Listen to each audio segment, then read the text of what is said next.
rolling live, and I'm live, right? Yeah. What's going on, guys? So I'm doing another live stream. I got a person sitting off screen right now, but I'm gonna go ahead and get things set up. So hopefully you guys will start joining up in just a minute. Let's see here. I got one thumbs up already? How did that happen? Alright. So 3 people. Hey, see, there's a person right there. See? Got somebody there. Why isn't it showing up on my thing? Hold on, guys. 14 people already. What's up, dog? I have a guest person. I'm trying to convince him to join into the live stream right now. Hey, Matt. All right, where's this at? Household list. Hey, we got 26 people watching right now. This is really cool. And this person says, my boyfriend just left for Fort Benning, Georgia, July 24th, and I missed. There's too many questions. Donald Trump joined. It's another person's name. Why isn't the live stream showing up? I'm wanting to answer y'all's questions right now, but the live stream is not showing up on my computer to where I can click on it and actually view y'all's comments. What is the path to becoming a pilot in your branch? All right, there we go.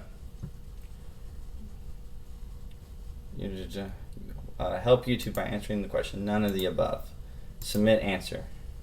None of the above. What? Submit. I need to mute myself.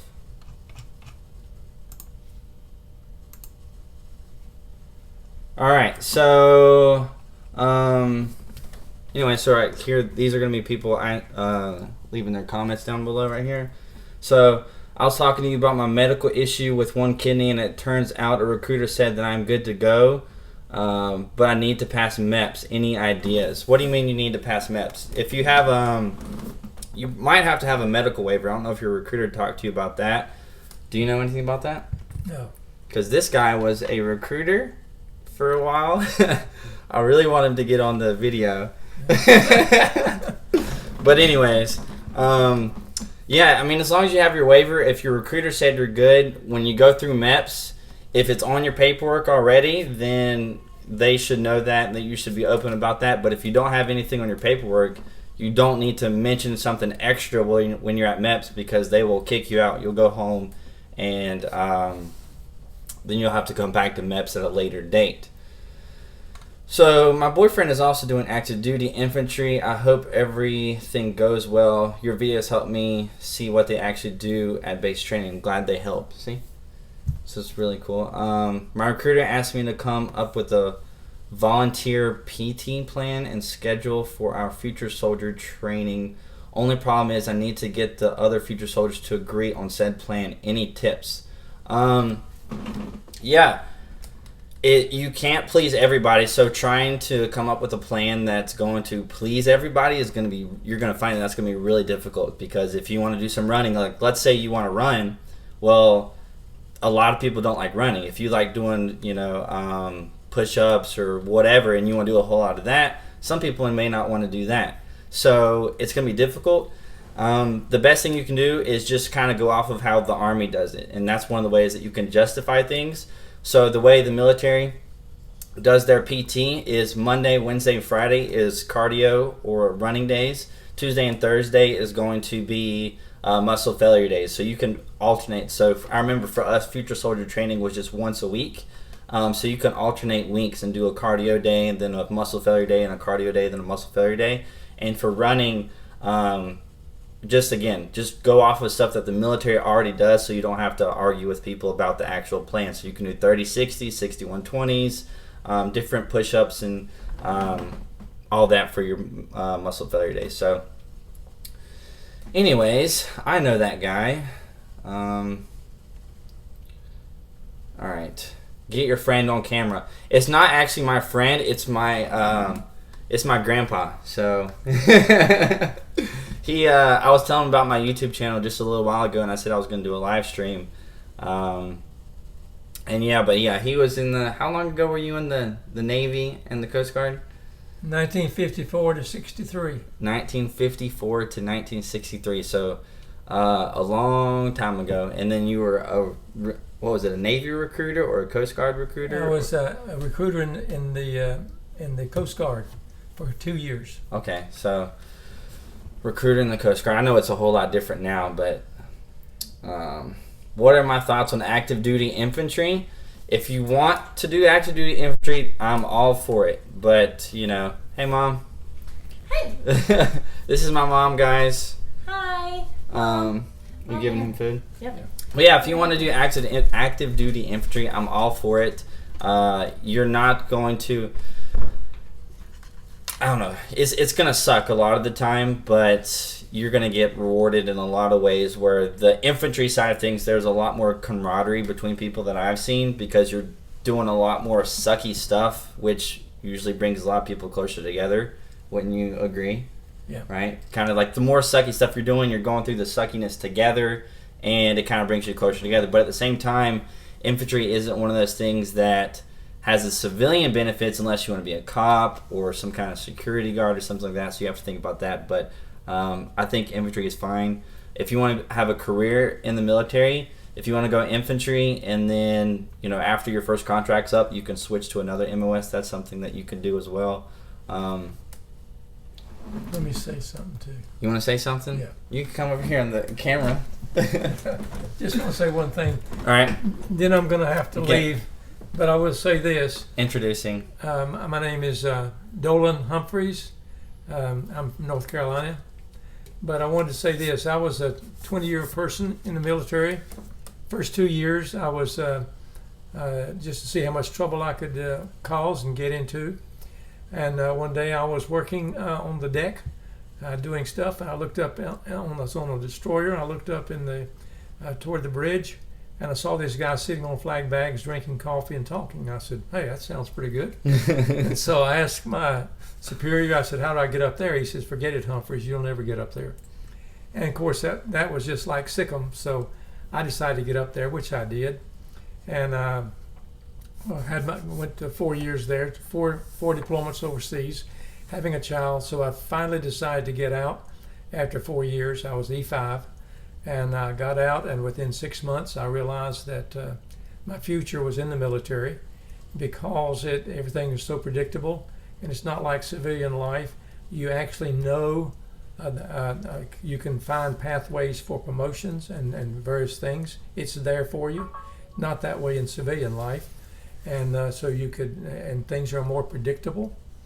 And so I did go back in, but I went into the Coast Guard because it was more of a family-friendly service. I was at home more, I thought. And so they immediately put me on recruiting duty because I had 4 tours overseas in the Navy. And then I became a Christian after 2 years. I was not a Christian. And so I was moved from recruiting to a weather cutter. And I spent my last 2 years on a weather cutter, which was fine. And I would have definitely stayed, but I felt called into the ministry, and so I got out and made some mistakes that I don't want you to make. And after going in, I felt like, well, I'm done. This is the way I'm going to go. But after a few years, after I graduated from college and so forth, I realized if I live, I'm going to need retirement, and I'm going to need retirement money. And I realized that I could get up to 60% of my base pay, and I could get my advancements in the reserve by taking tests and so forth. I could accelerate advancements. But by now I'm ordained, and I could not get in because they said, if you're ordained, you will be a conscientious objector. I said, no, I'll bear arms. And they said, no, you can't. The book says you can't. You're not. So I did not get in, but I try to tell every young person I can that if you can find something more better than that, unless you have unusual skills, the military is a great life. It's a life where you have a semblance of sanity if you're looking for it, or insanity if you're looking for that. But it's totally up to the person. As to how you advance and what you make of yourself. So I tell every young person I can, if you're not going to go in the military, at least join the reserve and be working toward retirement, because at age 60, you'll be so happy. I'm 81 years old, and I could have had a decent retirement from the military for 21 years. But I had 9 years for retirement, actually, halfway there. So you're looking at a real stupid guy. That's all I wanted to say. So basically, yeah, they're all saying thank you for your service. So they're saying what a cool grandpa. So you are cool, the best grandpa in the world. But yeah, so basically, it's a really good thing. Like, if you're going to be in the military, retire. If you're not going to do active duty, at least go into the reserves, because like I'm in the reserves. Reserves is awesome, and you still get retirement from the reserves. And when you get older, you'll wish you did. Yeah, wish you did. Actually, in the Coast Guard, I took the test back then. I had no college, but you take a 2-year equivalency in the Coast Guard, and you could be in line for officer candidate school and be a 90-day wonder, shall we say, become an ensign. Mm-hmm.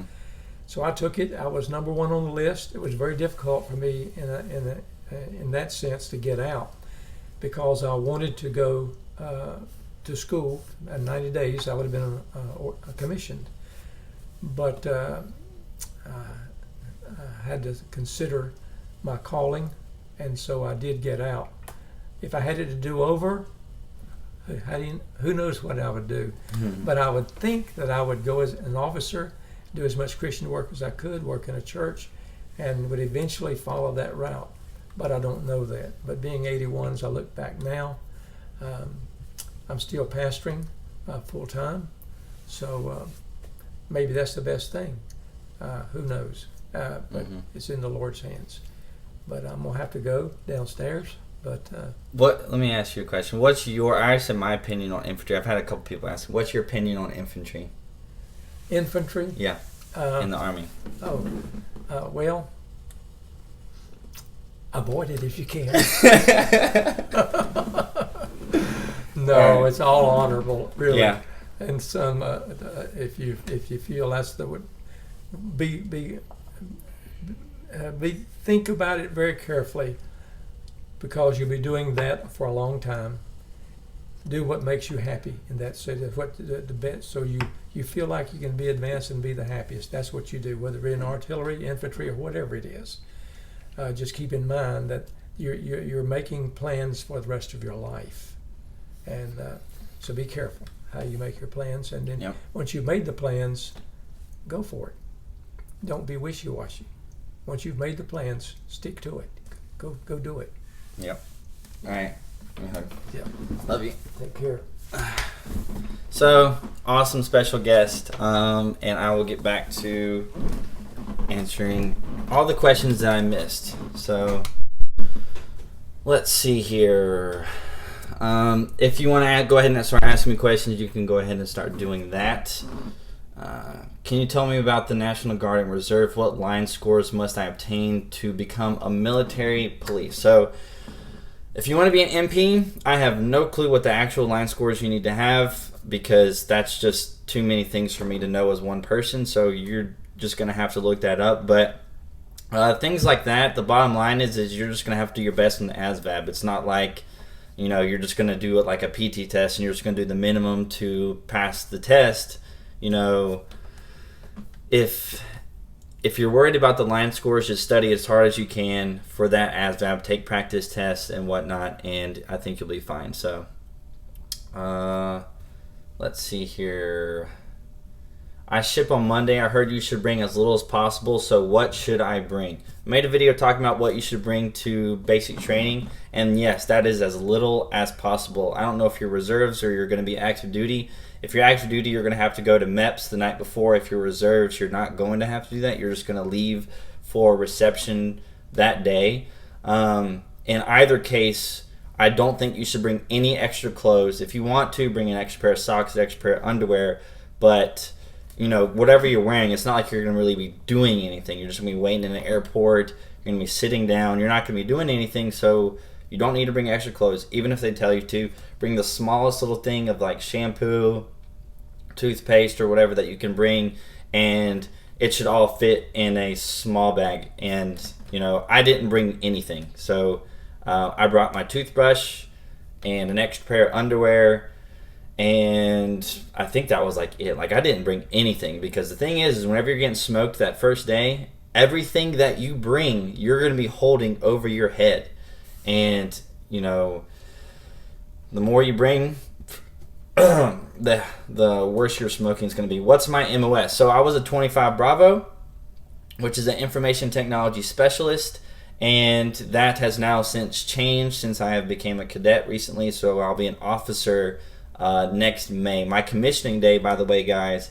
is May 11th, 2018. That is the day that I'll become a second lieutenant, which is awesome. So I'll have gone from PFC to second lieutenant, and that's an awesome accomplishment for me. I've been wanting to do that since for forever, and hopefully I can inspire some of you guys to go the officer route as well. So it's definitely a different world being an officer, but my current MOS is I don't have an MOS or a job, but I think what I go by is an 09 uniform. I'm pretty sure about that. That's on my paperwork, but it's really just a placeholder MOS for a cadet. I don't really have anything. Your commission day is on my birthday. So Santiago Martinez, if your birthday is May 11th, fun fact tip, my birthday is May 12th. So my commission day is May 11th, the day before my birthday, and then May 12th is my birthday. Another cool thing is I graduate from college on May 12th. So that's really cool. So if you guys didn't know, I left for basic training on my birthday, on my 22nd birthday, and then now I'll be graduating college on my birthday. It's really cool. Can you talk about the food at basic, Drew? Have I talked about this at all before? I don't think so. But it's at the very beginning. When you get to reception and you go to a DFAC, right? One of the things that I was really curious about, because I love food, I love eating, blah, blah, blah, blah. I was like, man, I hope the food doesn't suck really bad. So I got to reception, went to the DFAC line, and I was like, hey, when we had breakfast at like 4 in the morning, I was like, hey, this food is actually pretty good. Like, the pancakes are okay. The bacon's a little salty, but it's okay. There's orange juice and chocolate milk, and I love orange juice and chocolate milk. So I was like, hey, that's not that bad. But the thing is in the Army, in DFACs all across the U.S., the DFAC food is essentially the same every single day. The breakfast is basically the same every day, especially if you're going through a training. So at basic training, you're essentially going to have the breakfast or the same breakfast every day. The only thing that rotates will be like you'll have waffles and then pancakes, and then waffles and then pancakes, and then waffles and then pancakes. And you're just like, after a little while, after a couple weeks, you're just like, man, this is kind of boring. But then like the last month of basic training, you're going to be like, I am so sick and tired of this food. I just can't do it anymore. So I used to like the pancakes for breakfast at the DFAC, but then the last few weeks of basic training, I was just like, I can't stand pancakes anymore. It was killing me.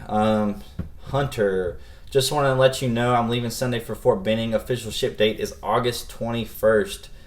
Your videos help me get an understanding on what to expect. Thank you. Well, thank you for the support. I love getting messages like that. I'm really, really happy that I'm helping you guys out in any way whatsoever. I hope also my grandpa, who was talking just a minute ago, helped you guys out and dropped some knowledge on y'all. And he's actually the one who convinced me to go into the reserves and told me about the reserves. I had no clue what the reserves was at first, because I knew active duty wasn't for me, because there's so many other things that I want to do and accomplish and that I like doing on the civilian side.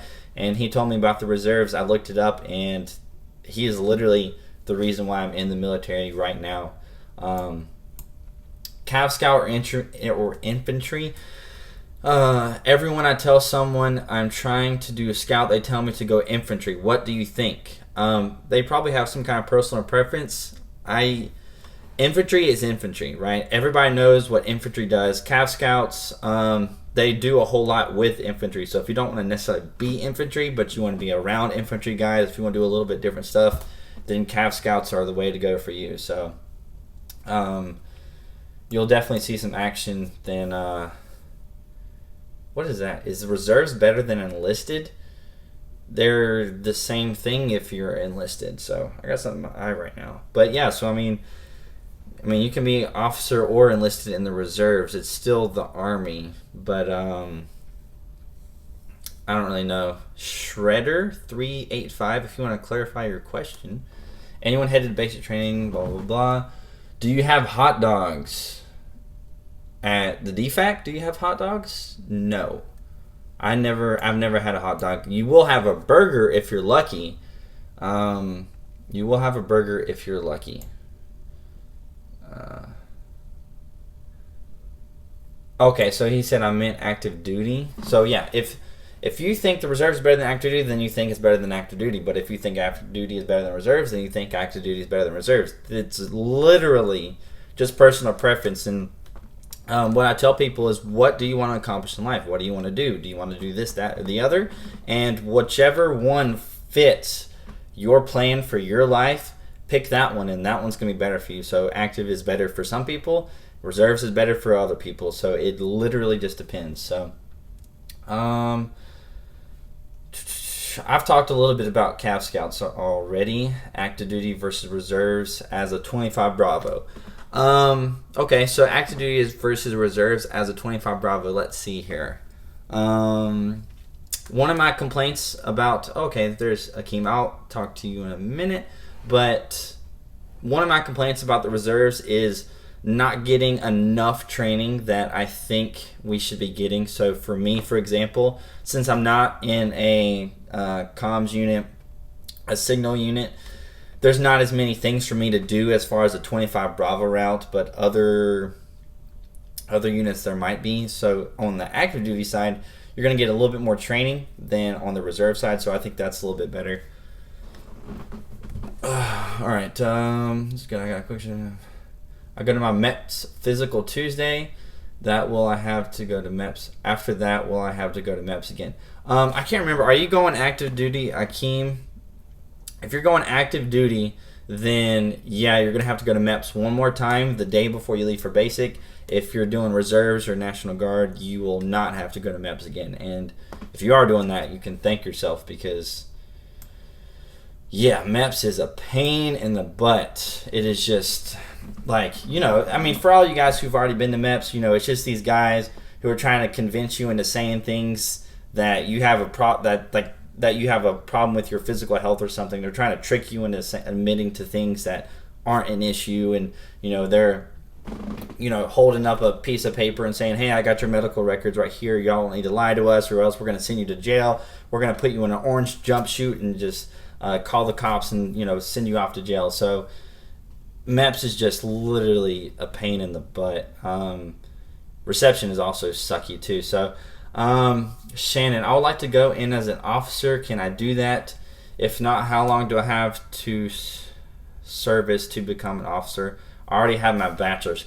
If you already have your bachelor's, then you need to talk to your recruiter about going in, and then you'll go to basic training, and then you can go to OCS. So if you get OCS, Officer Candidate School, on your contract, again, on your contract before you enlist, then you will go from basic training and immediately go to OCS, which is like 12 weeks or so. So, yeah, you can enlist and be on the path to becoming an officer. Now, if you fail OCS, then you're going to stay enlisted, and that's the sucky part about that. But that's just the risk you have to take, and that's the thing with any MOS.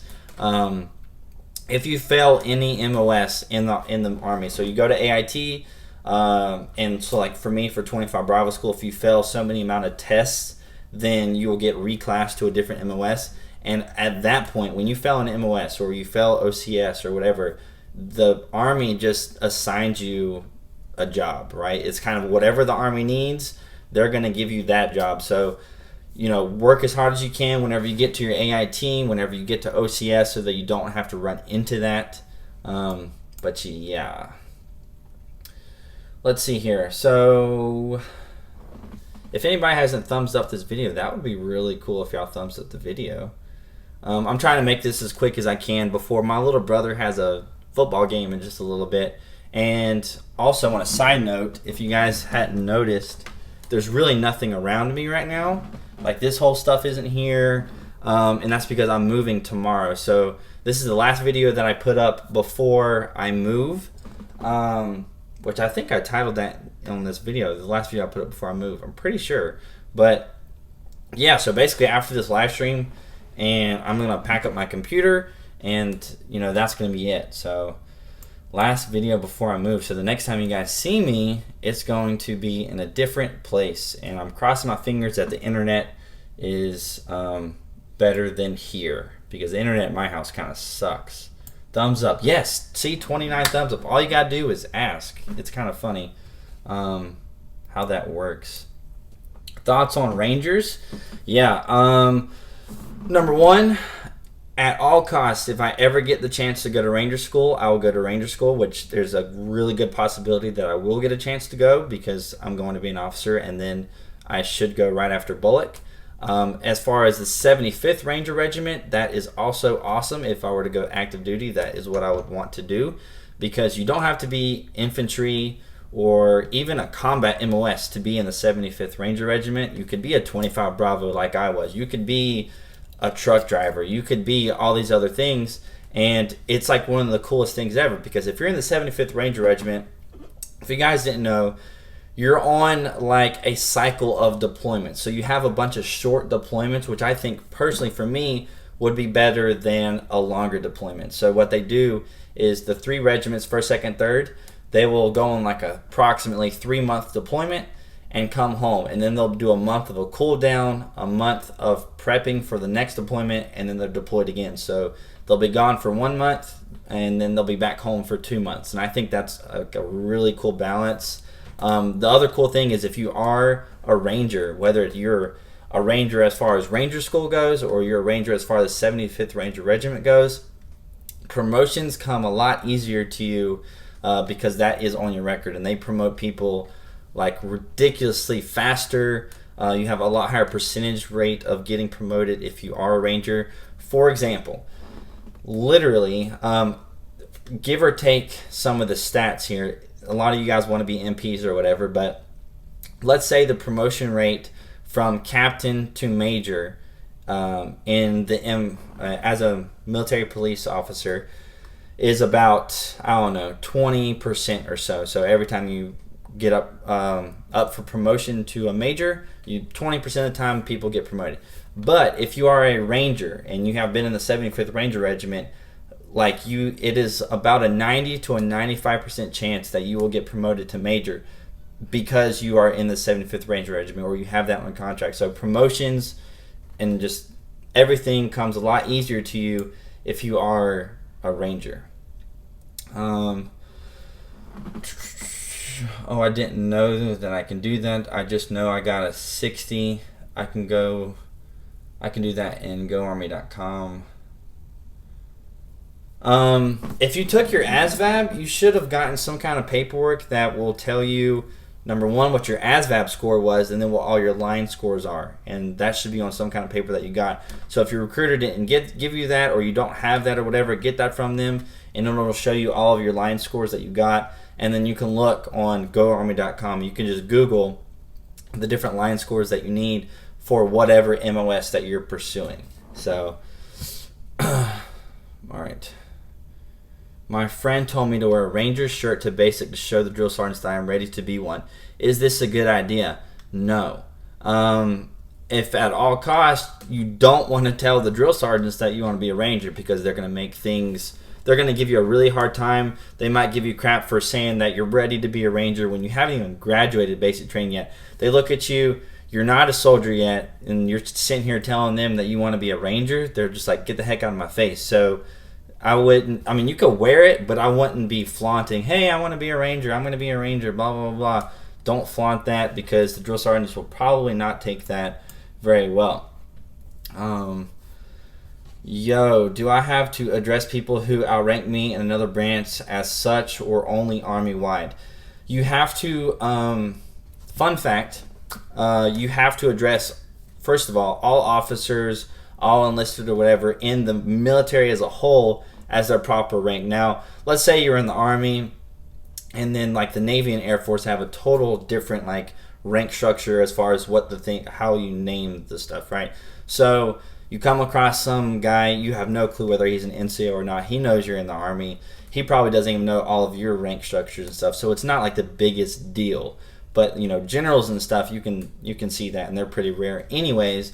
But yeah, you should, you should give them the greeting of the day and actually talk to them whatever their rank is. And another thing that I wanted to talk about is you have to do the same thing for military members in different countries. So let's say we are doing some kind of military training with some, like the Korean Army or something like that. Well, they have officers, they have enlisted, and you should treat officers like officers. You should treat enlisted like enlisted and call them sir or whatever their respected rank is. So that's something pretty interesting. How about a thumbs down? I mean, if you guys want a thumbs down, if you think that this video sucks, then I'm not giving you guys any kind of helpful information, which I'm trying to do, then go ahead, thumbs down the video. It doesn't matter to me. The whole thing about that is that's y'all's opinion. So thumbs up, thumbs down if you think this is helping. I mean, if I answered your question, like, please give me a thumbs up. I mean, come on, guys. Like, I'm trying here. I'm spending my time. How is your freedom at AIT compared to basic? A whole lot better. I want to make on one of my next coming up videos, I want to make a video talking about all AITs as a whole and kind of what the average day is like in general, having not much to do with the actual MOS that you're training for, because I've made 2 videos talking about 13 Fox and 25 Bravo, and that's more of like the training side of things.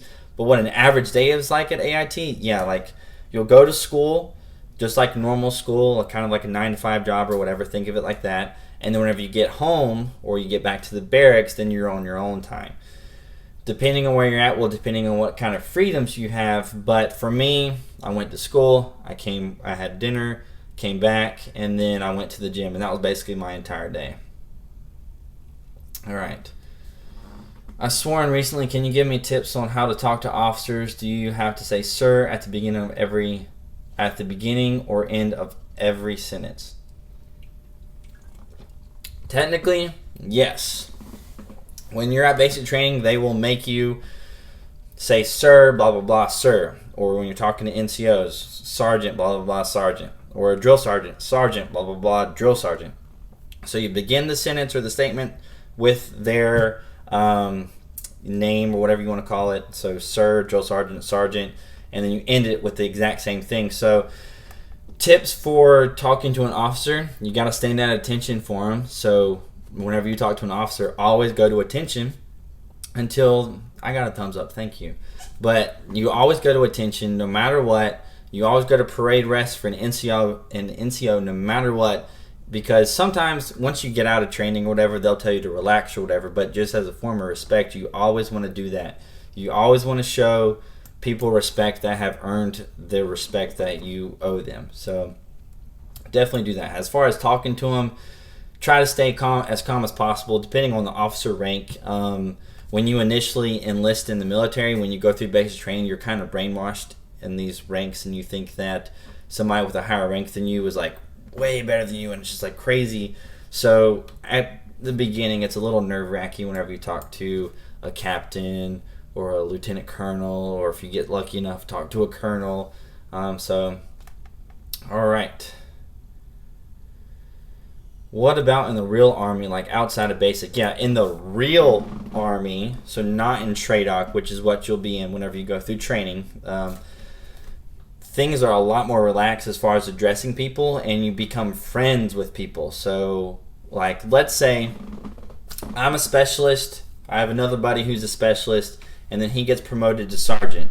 Well, we're still buddies, and technically I have to call him sergeant, but hey.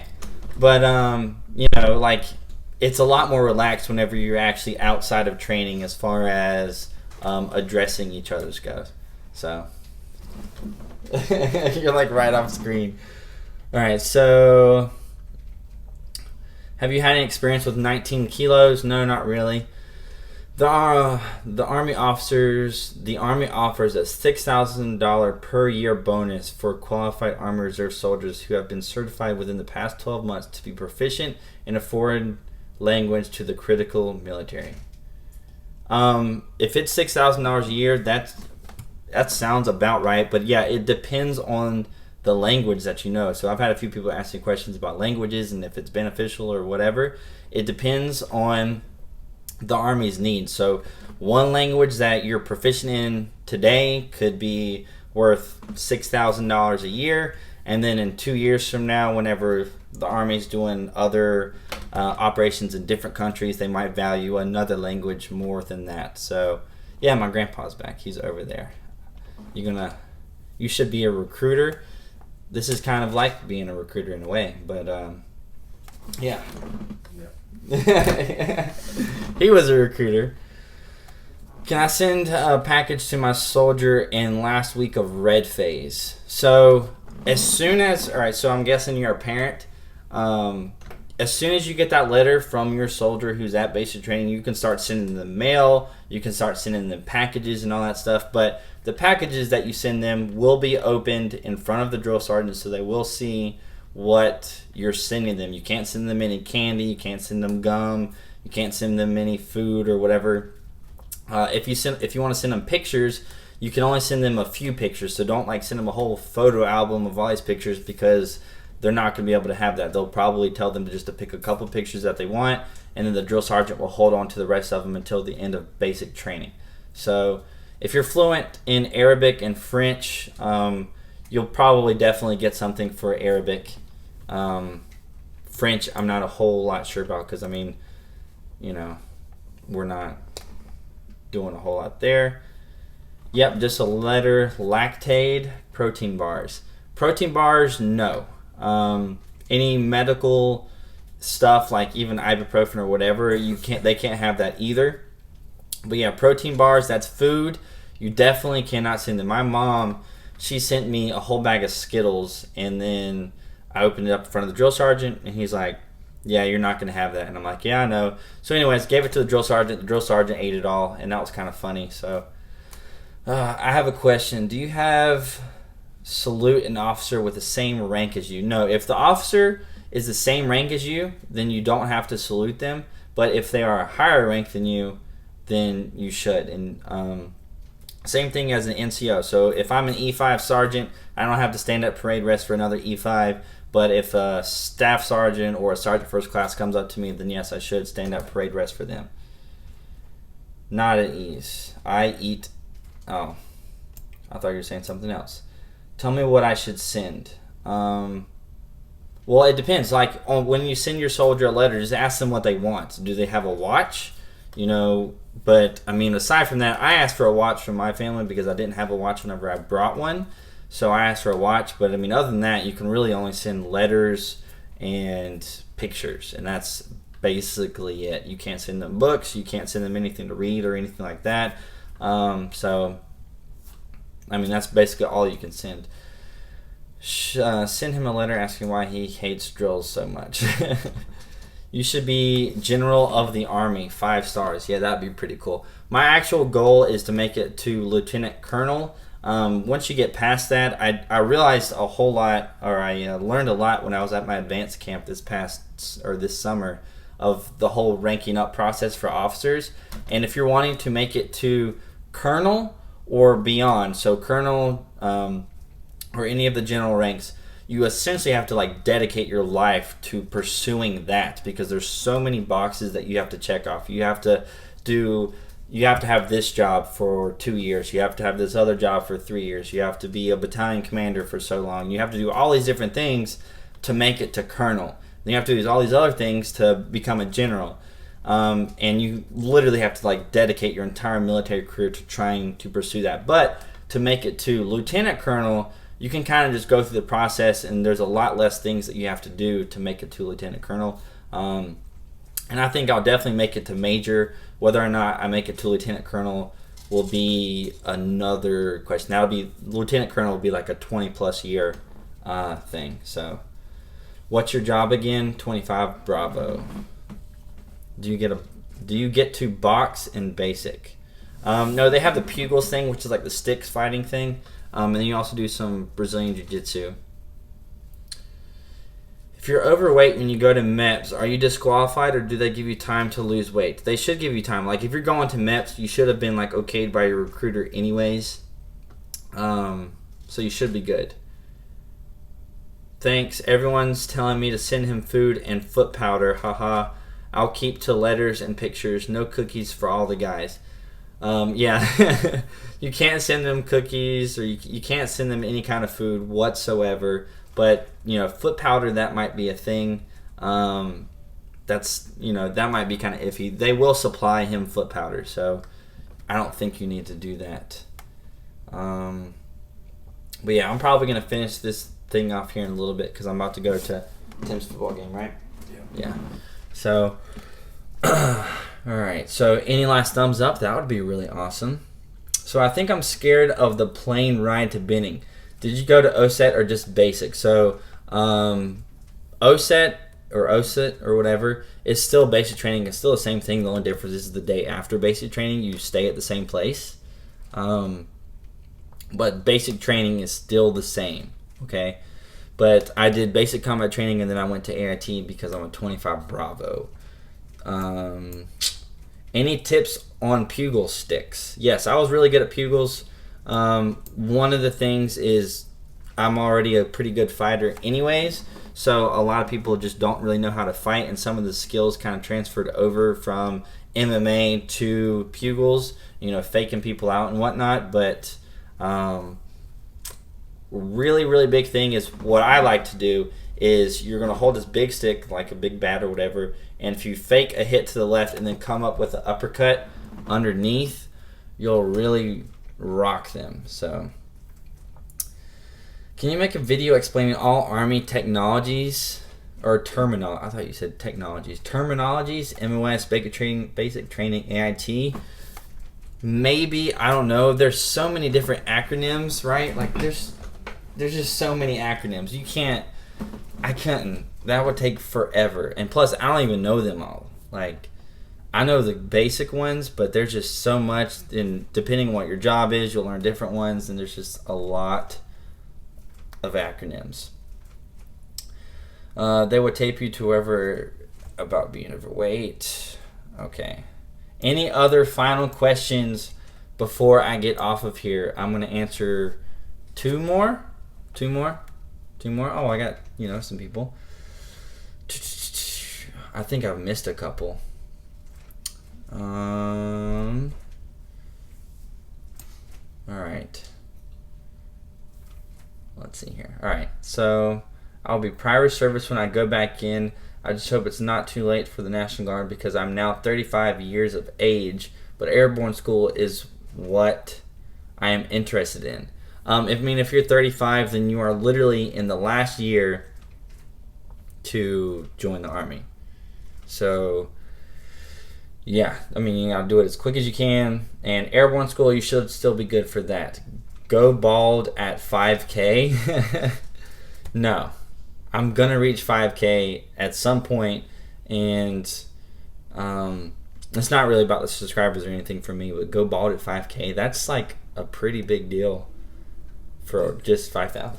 Do they used to, when I was in, when you hit 39 was the cutoff, if you could back it down to in the 20s, I think it was 29, back in the Coast Guard, if you could back it down to that, you could get in for your prior service. 1 year would back a year back. Yeah.